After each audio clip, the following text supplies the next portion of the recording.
Now, we've just seen a video where Kamal travels from Newport all the way to London to confront shops selling counterfeit versions of his educational prayer mat, a product designed to help children and new Muslims learn how to pray with confidence.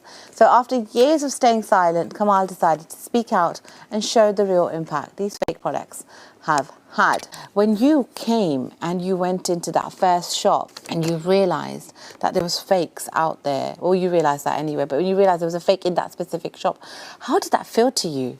A little bit sad, because for me it's I've worked with Muslim companies for the last decade, and alhamdulillah, honestly, there's some really good people out there and really good companies, and the shop that we went into, I was speaking with this shop over a period of time, and we informed them that the product that they had was a fake. It was bought to us by another customer, and they said that, sorry, we didn't know it was fake and we will remove it.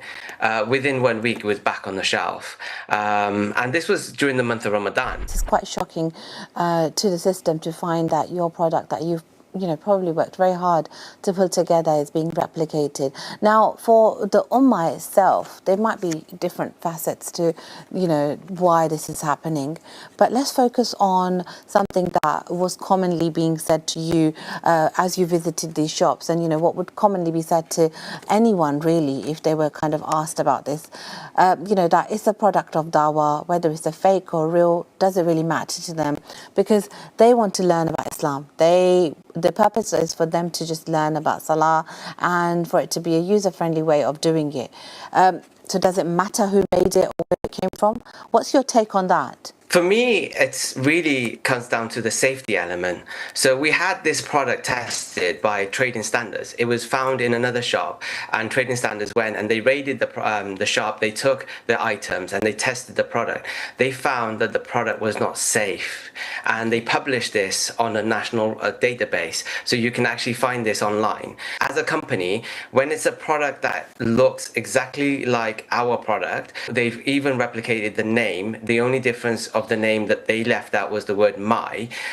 So somebody would think it's my Salah mat. I've seen these products firsthand, and unfortunately they're not made with the same intention that I made it, that was to help children to learn how to pray over a period of time. They're made purely for profit. So they're made with cheapest materials that you can find on the market. They don't have the same functionalities that we have, because one of the ways that we found of combating these counterfeit is to upgrade the product year after year. So every year we put something different into a different feature into the product. So right now we've got a feature that you can hear the translation. Glory is to my Lord, the Most High. We all pray, but a lot of us don't know what we're saying within that prayer. And what I wanted to do from a young age was make sure that the children knew what they were, knew what they were saying. So there's 10 different languages that it gets translated to, and the whole Salah, 2 Rakah Salah, is translated. The Arabic is recited first, and then the English. So this is what we do. We're a product design company. We design products when we improve the products. I'm sure the My Salah mat is not the only Islamic resource or technology that's being copied. What would your advice be to all of the innovators and inventors in the Ummah that are trying so hard to change the narrative of, learning Islam, yet keep coming across this obstacle that you're facing? Yeah, so since we launched the video, alhamdulillah, we've had hundreds of comments, loads of DMs, loads of emails from people just genuinely saying, like, thank you for raising this issue. And so many Muslim creators out there have had issues. There's been Muslim authors who have had their books copied and made into a PDF and then shared. And my advice to anyone out there who is designing, who is coming up with ideas, is 100% get your design registered. Now, not everyone can get a patent, but definitely get your design registered, because it's that registered design that we use with the legal framework and the trading standards to say, look, this is a copy, and we've got we've got the registration to prove that. So 100%, do not fall short of not registering your designs. This is really, really important. And if you think that you've got something special, definitely go out there and see if you can get that patented as well. All of this aside, you know, mashallah, you're sat here, you've made that journey from Newport to London, and you're constantly improving your product, mashallah, and it's commendable, as I said. So before I let you go, I just want to know, nice, short, sweet answer, what is it that keeps you going? Allah, I mean, like, we don't do this for anything but to please Allah, honestly. And Subhanallah. alhamdulillah. So, you know, at the end of the day, I know my risk is written, all of our risk is written. We know that. So it's not that I feel like they're taking anything away from me.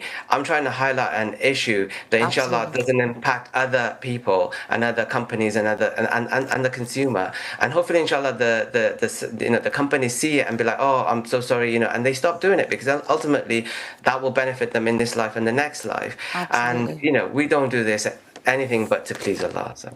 Alhamdulillah. And you know what, brother, that's the most beautiful ending to our interview this morning, because it just goes to show your intention behind the product. And may Allah give you lots of barakah and lots of success, and may we continue to buying your Salah mat, which is my Salah mat, for everyone that's watching. If you haven't got one already for your children, please buy one. I certainly have one in my house, and my kids love it. Honestly, it's changed the game for us when it comes to Salah. In fact, not just for the kids, for the adults in my house too. I'll tell you something, we have a great time learning using my Salah mat.